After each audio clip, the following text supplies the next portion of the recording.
한때 왕따라고 하는 이 왕따의 문제가 학교 전반에 걸쳐 있는 심각하고도 고질적인 문제였습니다. 하지만 요즘에는요, 왕따라는 말을 잘 쓰지 않아요. 왜 그럴까요? 왕따보다도 더 심각한 학교 폭력이라는 용어가 자주 쓰입니다. 왜냐하면 그냥 왕따로 치부하기에는 그 수준이 너무나 심각하기 때문입니다. 올해 2월 달에도 쌍둥이 배구 선수였던 이재영, 이다영 자매의 과거의 학교 폭력에 대한 폭로가 터지고 여러 유명 인사들의 학교 폭력에 대한 가해에 대한 고발이 이어지면서 나라가 떠들썩했습니다. 특히 요즘에는 강원도와 광주에서 일어난 학교 폭력으로 인해서 삶의 꽃을 피워보지도 못하고 생을 마감한 이 어린 학생들의 억울함을 풀어달라는 청와대 국민청원이요 36만 명, 21만 명에 가까웠습니다. 그 영상을 보면 친구의 목을 졸라서 기절시키는 기절 장난을 하는 거예요. 그러면서 그 몸에 힘이 쭉 빠지고 기절하는 그 친구를 보면서도 무슨 조작질이냐고 웃어대면서 그 친구를 조롱하는 모습들은 정말 너무나 섬뜩하기까지 합니다. 그저 피가 날 때까지 때리고 금품을 갈취하고 마치 노예처럼 부리는 이러한 심각한 학교 폭력을 보면 인간성이 파괴된다, 참 인간성이 상실된다 하는 마음까지 들게 됩니다. 오늘 이 세상이 어른이든 아이든 가릴 것 없이 점점 비정하고 잔인해져 가고 있다는 사실을 숨기지 못하는 한 단면이 될 것입니다. 예수님이 복음을 전하던 당시에도 오늘과 비슷하게 잔인한 세상이었어요. 유대 나라 사람들은 자신들이 하나님의 거룩한 백성이라고 교만함을 가지고 있었지만 그들은 율법을 지킨다는 구실 때문에 다른 사람을 불쌍히 여길 줄을 몰랐어요. 심지어는 안식일 날 사람이 죽어가는데도 안식일에는 일하면 안 된다는 이유를 들어가지고 그 불쌍한 사람, 죽어가는 사람을 도와주지 않으니 얼마나 매정한 세상입니까? 예수님이 살고 계시던 당시의 로마 사회도 얼마나 잔인하고 비정했는가를 우리는 일일이 다 말할 필요가 없습니다. 많은 문학작품을 통해서 역사의 기록을 통해서 보아도 그 로마 시대의 사람들이 얼마나 비정하고 매정하고 짐승보다도 더 포악하고 잔인한 세상이었는가를 우리는 다 간접적으로 알고 있습니다. 이런 사회적인 배경을 아시는 예수님께서는 특별히 오늘 뭐라고 말씀을 하시죠? 팔복 가운데 5번째 복, 긍휼히 여기는 자는 복이 있나니 그들이 긍휼히 여김을 받을 것이라고 말씀을 합니다. 참 어떻게 보면요, 돌아가는 세상하고는 정반대의 교훈을 하시는 것 같아요.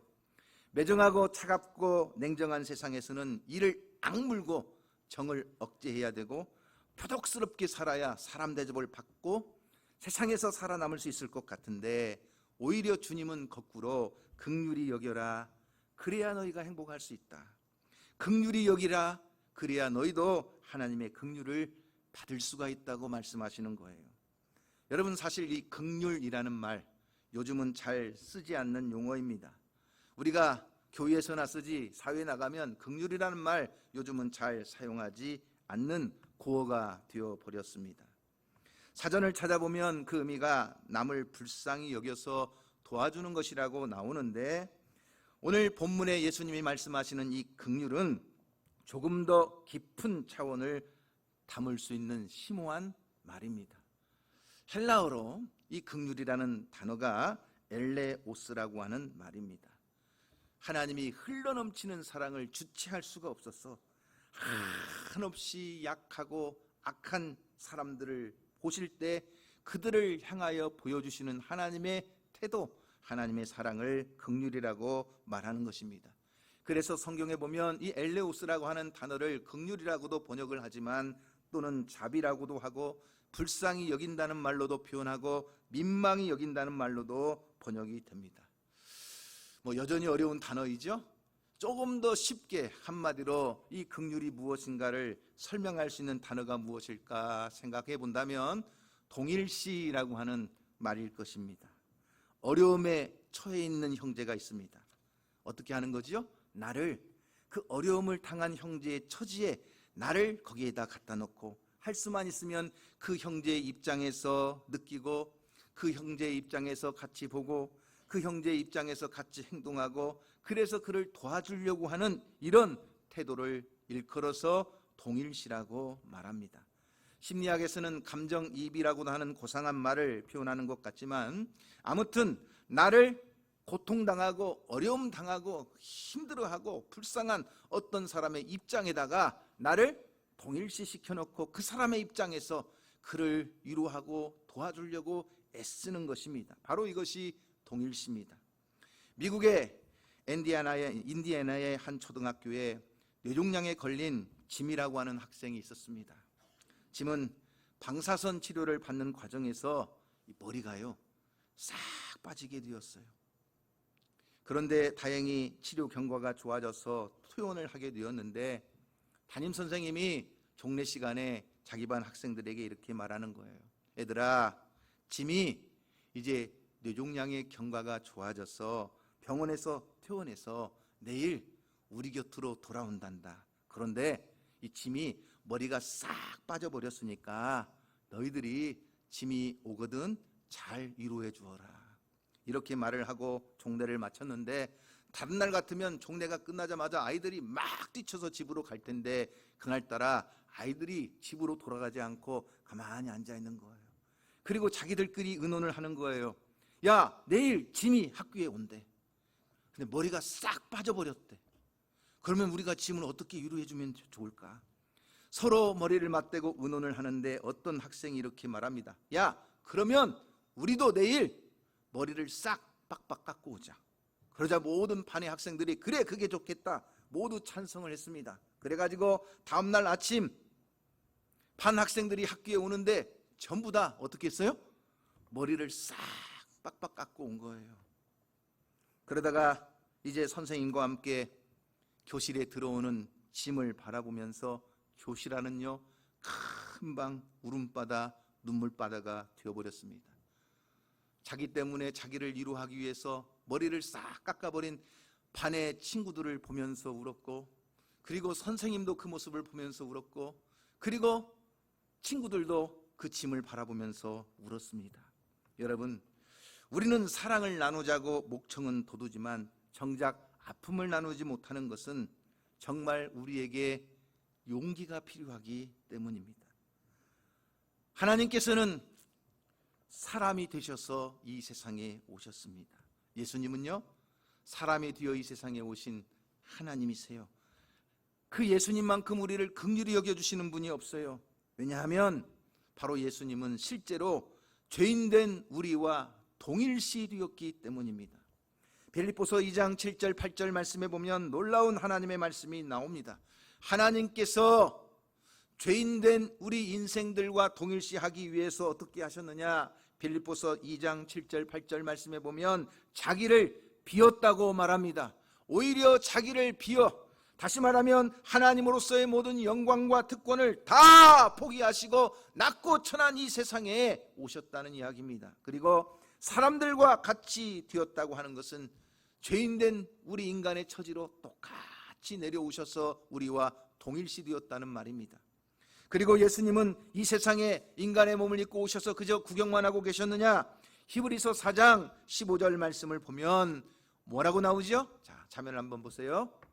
자, 히브리서 4장 15절 말씀을 우리 다 같이 읽어봅니다. 시작. 우리에게 있는 대제사장은 우리의 연약함을 동정하지 못하실 리가 아니요 모든 일에 우리와 똑같이 뭐예요? 시험을 받으셨다는 거예요. 우리와 똑같이 시험을 당하시면서 우리의 아픔과 고통을 다 체험하셨다는 이야기예요. 그리고 시험을 당하시는 것으로 끝났느냐? 아니에요. 히브리서 2장 18절 말씀을 보면 예수님께서는 그런 우리를 이제는 도와주셨다고 말합니다. 자, 여러분 이 말씀을 기억해 보십시오. 자기를 비웠습니다. 사람들과 같이 되었습니다. 우리와 똑같이 시험을 당하셨습니다. 하지만 우리를 도와주고 계신다는 것입니다. 우리를 불쌍히 여겨주셔서 자기의 영광을 다 포기하고 자기를 비웠습니다. 똑같은 인간의 모습으로 세상에 오셨습니다.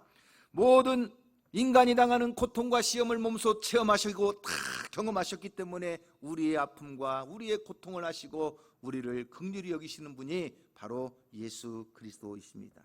그러므로 여러분, 이 긍휼이라는 말은요, 이처럼 대단한 의미를 가지고 있는 것입니다. 여러분, 사실 우리가 하나님이 우리를 긍휼히 여겨주시듯이 우리가 다른 형제를 긍휼히 여기는 것이 쉬운 일일까요? 그렇지 않아요. 말은 쉽게 할 수 있을지 모르지만 그 긍휼을 실천하는 것은요, 굉장히 어렵습니다. 형제가 어려움에 처했을 때 한 번, 두 번 도와주는 것은 쉽습니다. 형제 사이에도 어려움 당할 때 몇 번 같이 울어주고 몇 번 같이 잠을 자고 함께 고민을 나누는 것은 누구나 할 수 있습니다. 그러나 그 기간이 오래 계속될 때 그 오랜 기간 어려움을 당하는 형제를 위해 그의 처지가 되어서 나를 비우고 도와준다는 것은 쉬운 일이 아닙니다. 요즘처럼 이기주의가 극성을 떨고 매정하고 형제고 부모고 자기에게 손해만 줄 것 같으면 얼굴 싹 돌려버리는 세상에서 이 예수님이 긍휼히 여겨라 하는 말씀을 실천하기는 참 쉬운 일이 아닙니다.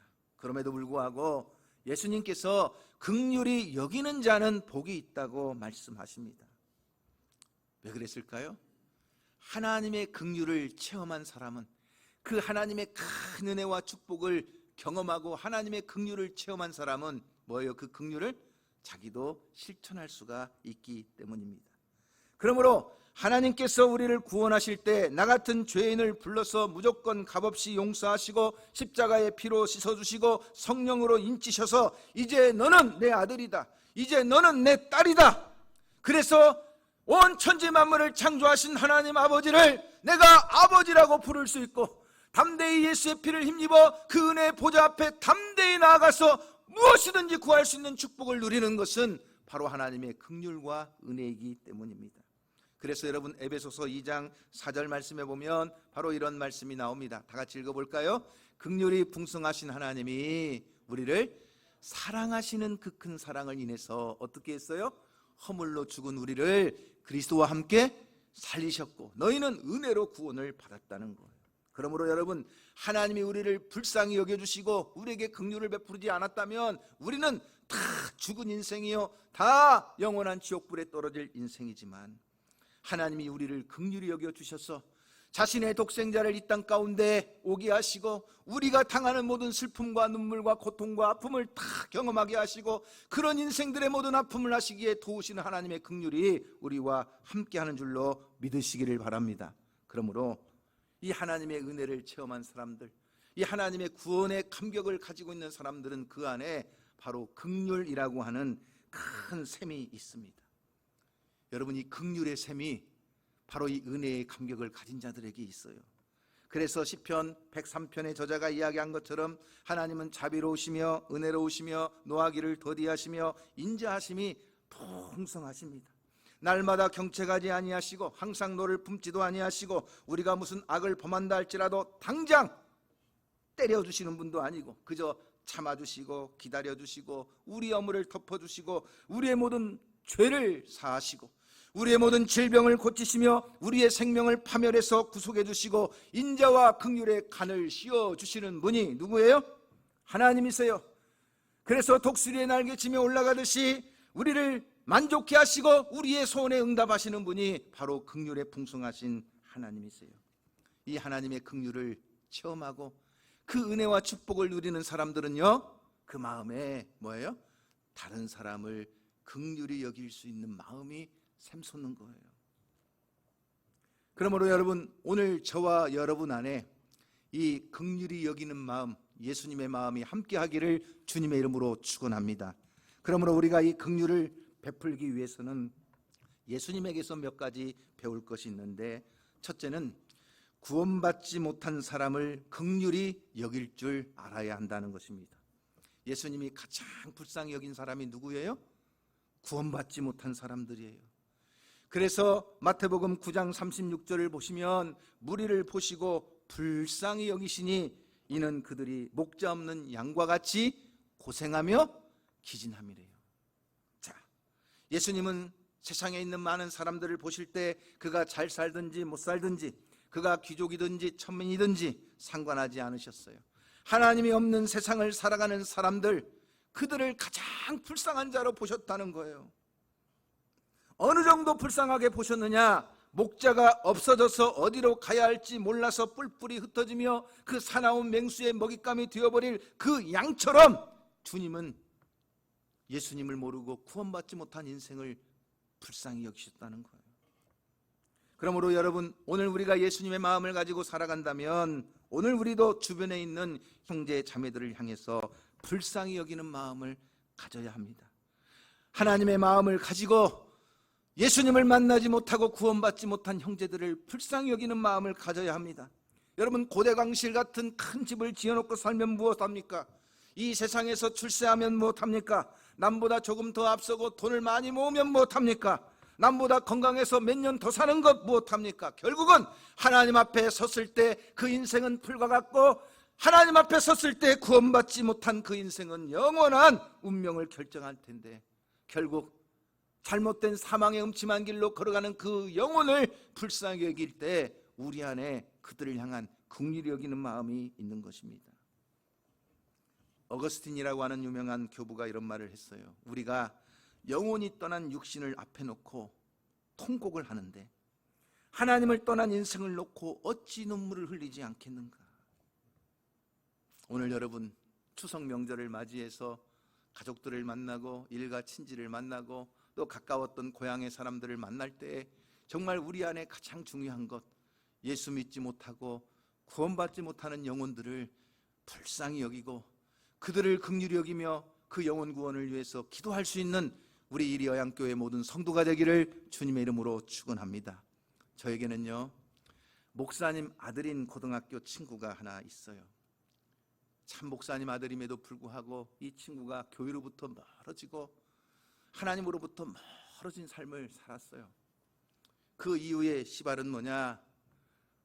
그 아버지가 목회하던 교회에 장로님이 교회를 떠나셨다가 한참 지난 뒤에 교회에 다시 돌아오셨는데 다시 장로로 임직을 하고 주보에 이름을 올리는데 그 장로님 이름을 맨 뒤에다 넣었다는 거예요. 그러니까 그 장로님이 화가 나가지고 목사님이 예배 인도하려고 강대상에 올라가는데 막 뛰어나가지고 자기 아버지죠, 목사님의 멱살을 잡고 막 끌어내리는 것을 본 거예요. 얼마나 상처를 받았는지 그 상처 때문에 분을 사귀지 못하다가 자기도 다음 주일날 교회에서 또 그 장로님을 향해서 막 큰 소리로 또 욕을 했다는 거예요.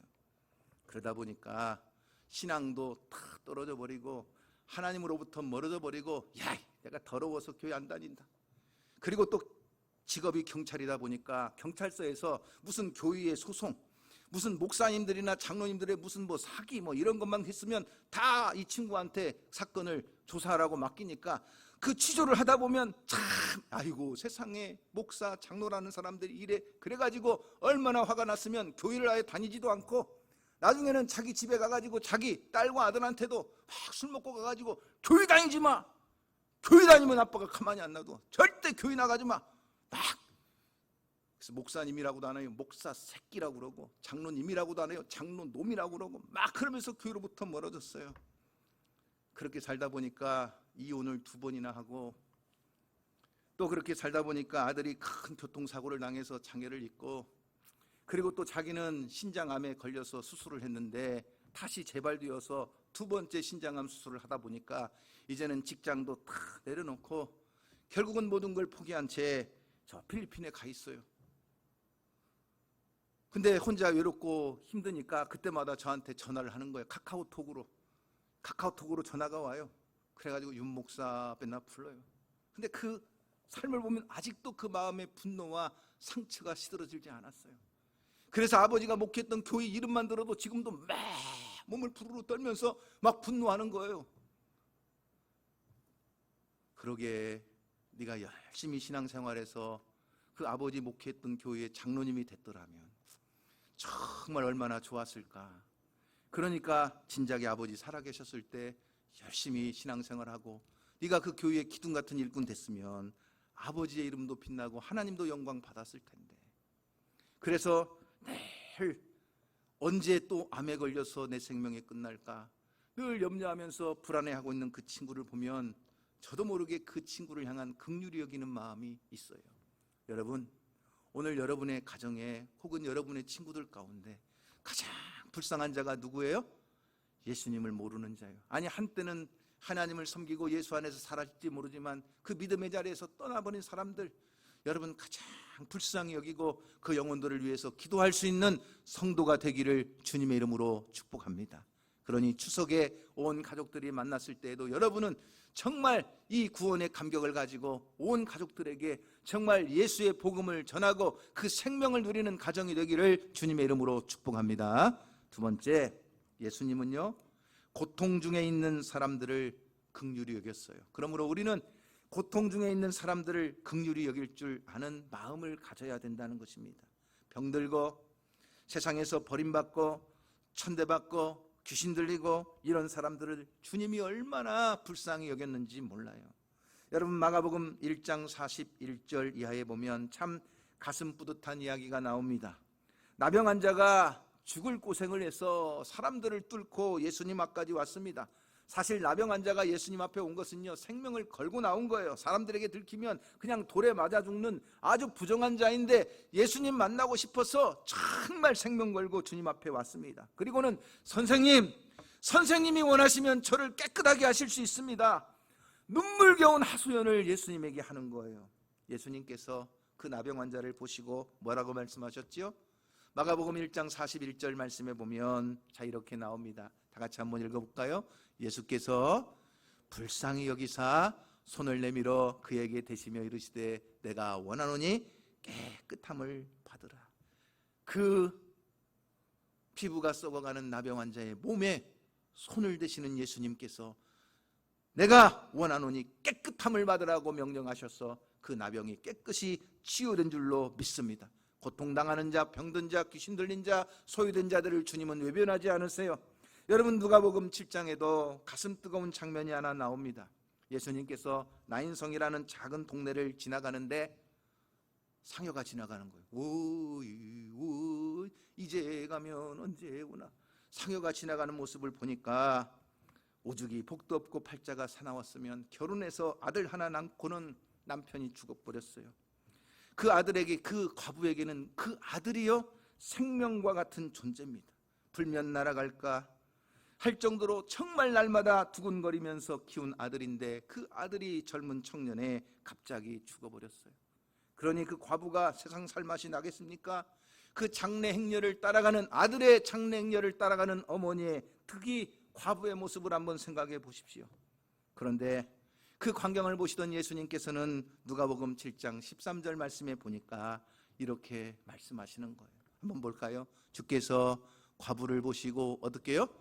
불쌍히 여기셔서 울지 말라 하시면서 그 관에 손을 대시고 일어나라 말씀하실 때 그 죽은 청년이 다시 살아난 줄로 믿으시기를 바랍니다. 바로 예수님은 세상에서 고통당하고 괴로움당하는 사람들을 불쌍히 여기사 긍휼을 베풀어 주셨다는 거예요. 그러므로 오늘 우리도 이 긍휼을 베푸는 자가 진정 하나님의 자녀요 예수의 뒤를 따르는 주님의 제자인 줄로 믿으시기를 바랍니다. 그러므로 우리가 눈높이를 조금만 낮추고 고통당하는 자들의 그 삶의 모습에서 나를 동일시하면 정말 긍휼을 애타게 기다리는 그 이웃들에게 주님의 손과 발이 되어서 그들을 섬기며 사랑을 전할 수가 있는 것입니다. 여러분, 누가복음 10장에 보면 그 유명한 선한 사마리아인의 비유가 나옵니다. 어떤 사람이 예루살렘에서 여리고로 내려가다가 뭘 만났어요?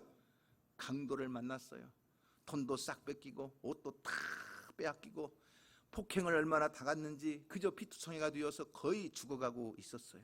그런데 그 피투성이가 되어 강도 만난 그 사람 곁으로 제사장이 지나가는데 제사장도 그냥 피하여 지나가 버려요. 레위인이 조금 있으니까 오는데 레위인도 피해서 지나가 버려요. 물론 그들에게는 각자 자기 나름대로의 명분이 있었을 거예요. 성직자가 더러운 시체를 만지는 것은 율법에서 금하고 있으니까 아이고 부정하다 여기면서 피해서 도망가 버리는 거예요. 그런데 사람들로부터 이방인 취급을 받고 그렇게 손가락질 당하던 사마리아인은 그 강도 만난 사람을 보고는 어떻게 했지요?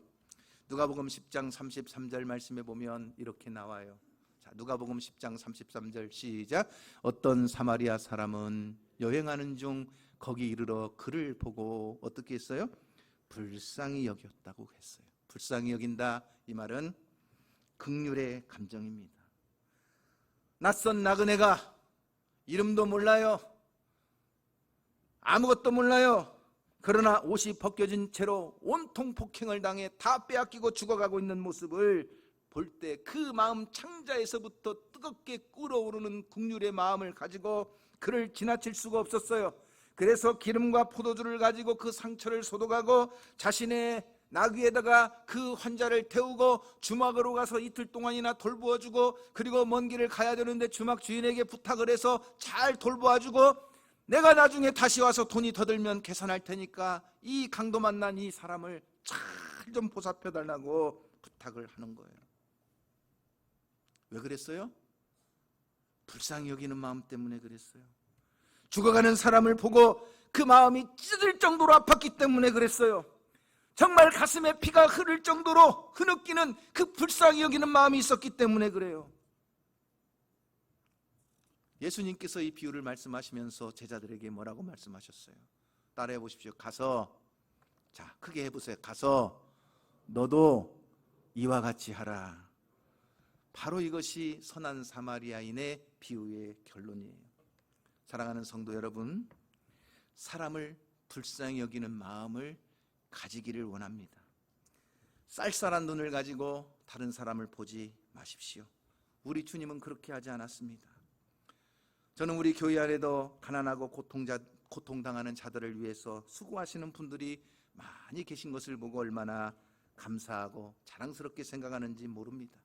어제도 추석 명절을 맞이해서 참 많은 권사님들과 집사님들이 나오셔서 추석 명절에 음식을 만들고 김치를 담고 여러 가지 밑반찬을 하고 닭을 삶고, 그래서 홀로 계시는 분들을 위로하기 위해서 그 음식을 배달하고, 그런데 그 음식을 만드는 과정에서도 보니까 권사님들의 얼굴에 인상을 쓰고 막 하는 것이 아니라 기쁜 마음을 가지고 정말 즐겁게 그렇게 음식을 준비하고, 또 그렇게 홀로 계시는 분들, 외로우신 분들을 위해서 음식을 제공하고, 그렇게 하는 모습을 보면서 얼마나 감사하고 가슴이 뿌듯했는지 몰라요. 우리는 고통당하는 자들과 함께 울고 함께 웃을 수 있는 긍휼의 마음을 가져야 주님이 행복하다고 가르쳐 주시는 것입니다. 불행하게도 좀 생활에 여유가 생기면 냉랭하게 다른 사람을 내리 깔아보고, 자기 스스로 잘나서 세상을 사는 것처럼 교만한 사람들이 어떤 때는 교회 안에도 있고 어떤 때는 가족들 간에도 있어요. 그래서 그냥 명절 때 만나면, 형제들 만나면 그냥 돈 번 얘기, 집 산 얘기, 땅 산 얘기, 뭐 땅값이 몇 배 오른 얘기, 그래서 형제들 기를 팍팍 죽이면서, 그러면서도 인색하게 형제들에게는 긍휼을 베푸지 못하는 참 안타까운 사람들도 있어요. 그러나 사랑하는 성도 여러분, 오늘 여러분들은 추석 명절을 맞이해서 형제나 친지를 만날 때에도 오히려 긍휼히 여기는 마음을 가지고 더 섬기고 나눌 수 있는 성도가 되기를 주님의 이름으로 축원합니다. 세 번째는 우리는 용서를 통해서 긍휼히 여기는 마음을 가져야 된다는 것입니다. 예수님이 십자가에 못 박혀 죽으실 때의 장면을 기억해 보십시오. 자신을 못 박는 그 포악한 사람들을 향해서 우리 주님이 하나님께 기도하는데 뭐라고 기도하죠? 누가복음 23장 34절 말씀을 다 같이 한번 보겠습니다. 예수님이 자기를 못 박는 사람들, 자기 옆구리에 창을 찌르는 사람들, 가시로 관을 만들어서 씌우고 조롱하고 침을 뱉고 뺨을 때리는 그 사람들, 그들을 향해서 예수님이 뭐라고 말씀하세요? 누가복음 23장 34절 다 같이 읽어봅니다. 시작. 이에 예수께서 이르시되 아버지 저들을 사하여 주옵소서, 자기들이 하는 것을 알지 못함이니이다 하시더라. 하나님, 저 사람들이 잘 몰라서 그러는 거예요. 나를 못 박는 저 짐승 같은 노마군인, 나를 팔아먹는 저 무지막지한 유대인들 다 몰라서 그러는 거니 하나님 아버지 용서해 주세요. 이렇게 기도하고 있는 거예요. 몰라서 그런다, 이 말의 밑바닥에 깔려있는 마음이 뭐예요? 불쌍히 여기는 긍휼의 마음입니다. 저도 삼남매 자녀들을 키우면서 보니까 어떤 때는 아이들이 잘못한 일이 있어가지고 내가 오늘 저녁에 가만히 안 놔둔다, 집에 들어오기만 해봐라, 그냥 버르장머리를 고쳐놔야지, 단단히 벼르고 있으면 제 아내가 옆에서 뭐라고 그래요? 아이고, 그 어린애가 뭘 알겠어요. 그 어린애 때린다고 됩니까? 차라리 때리려면 날 때리지. 여러분, 그 옆에서 어린애가 뭘 알겠어요? 아직 철이 안 들어서 그러지 아무것도 모르잖아요. 가만히 듣고 보면 그래요, 안 그래요? 아, 그래, 몰라서 그러는 거지. 몰라서 그러는데 그거 어떻게 하겠어요? 그러니 아직 철이 안 들어서 그래, 아직 나이가 어려서 아무것도 몰라서 그래. 그러면 그 안에 뭐가 생기는 거예요? 불쌍히 여기는 마음이 생기는 것입니다. 바로 예수님이 아버지여 저들을 용서해 주십시오, 자기가 무슨 짓을 하는지 몰라서 그러는 것입니다. 여러분, 오늘 우리도 예수님처럼 이와 같은 마음을 가지고 형제를 용서할 수 있는 저와 여러분이 되기를 주님의 이름으로 축원합니다. 예수 믿는 사람들 가운데서도 절대 용서를 못하는 사람이 있어요. 그래서 가정 안에서도 절대 발을 끊고 살고, 아주 시댁하고도 발을 끊고 살아버리고, 형제간에도 아예 그냥 인연을 끊고 살려고 하는 사람들이 많아요. 그러나 여러분, 우리가 기억해야 될 것은 하나님 몰라서 그러는 겁니다. 하나님의 은혜와 축복을 아직 몰라서 그럽니다. 주님의 그 은혜를 아직 몰라서 그럽니다. 그러니 저들을 용서해 주시고, 하나님, 내가 그들을 긍휼히 여기고 그들을 위해서 기도할 수 있는 마음을 주십시오. 기도해야 될 줄로 믿습니다. 그런데 정말 여러분, 이렇게 하나님의 큰 긍휼과 용서를 받았음에도 불구하고 다른 사람을 용서하지 못하는 아주 악한 사람들이 있다는 거예요. 마태복음 18장에 보면 바로 1만 달란트를 탕감받은 종이 그런 경우입니다. 이 사람은요, 주인이 와서 결산하는데 빚이 얼마예요? 1만 달란트예요. 1만 달란트가 얼마인지 잘 계산이 안 되죠? 자, 한 사람이, 노동자 한 사람이 하루를 벌어서 받는 일당이 한 데나리온이에요. 한 데나리온. 그런데 1달란트가 얼마냐면 6천 데나리온이에요. 그러니까 한 달란트가 얼마냐? 한 사람이 16년 동안을 꼬박꼬박 벌어서 모아지는 돈이 한 달란트예요. 그런데 여러분, 이 한 달란트가 16년의 노동자 임금인데 1만 달란트면 몇 년을 벌어야 돼요? 16만 년을 여러분 벌어서 모아야 1만 달란트가 돼요. 갚을 수 있어요, 없어요? 못 갚는 거예요. 평생 갚아도 못 갚는 거예요. 아무리 힘쓰고 애써도 갚을 수가 없는 거예요. 그런데도 이 1만 달란트를 빚진 자는 주인에게 이번만 참아주셔서 내가 어떻게 해서든지 갚겠습니다, 막 하소연을 하면서 매달리니까 이 주인이 그 불쌍한 1만 달란트 빚진 자를 보고 그 16만 년을 갚아야 될 그 임금 1만 달란트를 어떻게 해줬어요? 싹 탕감해 줬어요. 할렐루야. 여러분, 이것이 웬 은혜입니까? 내가 평생 갚아도 갚을 수 없는 1만 달란트를 탕감받았으면 할렐루야. 그러니 나도 이제 나가서 다른 사람들을 탕감해주고 용서해주는 삶을 살아야 될 텐데, 이 사람이 이제 나가다가 자기에게 100데나리온, 다시 말하면 석 달 임금의 돈 100데나리온을 빌려간 친구를 만나요. 그리고는 당장에 빚 갚으라고 큰 소리를 치는 거예요. 그러니까 이 친구가 똑같이 자기가 했던 것처럼 이번만 참아달라고, 내가 갚을 테니까 이번만 한 번만 참아달라고 하소연을 하는데, 이 사람이 어떻게 하느냐? 그 친구의 멱살을 잡고요, 옥에다 쳐넣어버리는 거예요. 이 소식이 다시 주인의 귀에 들어갑니다. 내가 너를 1만 달란트 평생 갚아도 갚을 수 없는 돈을 다 탕감해 줬는데, 그러면 너도 네 친구를 탕감해 줘야 될 텐데, 친구를 잡아다가 멱살을 잡고 옥에 가두었으니 주인이 어떻게 했을까요? 마태복음 18장 33절 이하의 말씀을 봅니다. 이렇게 나와요. 자, 다 같이 한번 봅니다. 시작. 내가 너를 불쌍히 여김과 같이 너도 내 동료를 불쌍히 여김이 마땅하지 아니하냐 하고, 그 다음에는요, 주인이 노하여 그 빚을 다 갚도록 그를 옥졸들에게 넘겨버렸다는 거예요. 자기가 용서받았음에도 불구하고 그 친구를 용서하지 못한 이 사람을 주인은 다시 분노해서 그를 데려다가 다시 옥졸들에게 넘겼다는 것입니다. 그러므로 여러분, 우리가 하나님의 용서를 받고도 다른 사람을 용서하지 않으면 하나님도 우리를 용서하시지 않는다는 것입니다. 이건 제가 거짓말이 하는 게 아니에요. 이건 조건적입니다. 성경에서 분명히 가르쳐 줍니다. 자, 마태복음 6장 14절 이하의 말씀을 보면 주님이 분명히 말씀하셨어요. 다 같이 한번 읽어봅니다. 마태복음 6장 14절 15절 시작. 너희가 사람의 잘못을 용서하면 너희 하늘 아버지께서도 너희 잘못을 용서한다. 너희가 용서하면 하나님도 너희를 용서해 준다는 거예요. 그죠? 자, 그 다음에 너희가 사람의 잘못을 용서하지 아니하면 너희 아버지께서도 너희 잘못을 용서하지 아니하신다는 거예요. 그런데 오늘 우리는요, 내가 눈에 흙이 들어와도 절대 용서 못해. 아예 인연을 끊어버리고 아예 그냥 원수처럼 대하며 살아가는 성도들이 있다면, 여러분, 오늘 우리가 하나님의 말씀 앞에서 얼마나 부끄러운 존재입니까?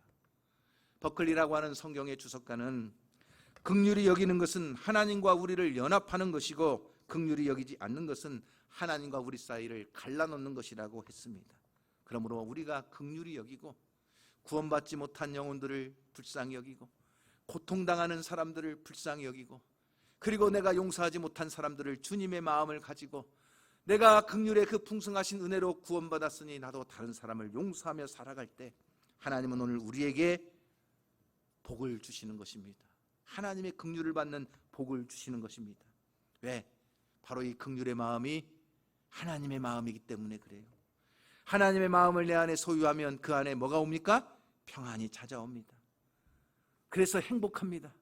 날마다 감사가 넘칩니다. 하나님이 이루하시는 놀라운 축복, 하나님이 우리를 긍휼히 여기사 하나님이 갚아주시는 축복이 오늘 우리에게 함께할 줄로 믿으시기를 바랍니다. 오늘 특별히 추석 명절을 맞이해서 오늘 여러분 안에 이 긍휼의 마음을 가지고 명절을 보내러 가셔서 이 긍휼을 실천하는 성도가 되기를 주님의 이름으로 축복합니다.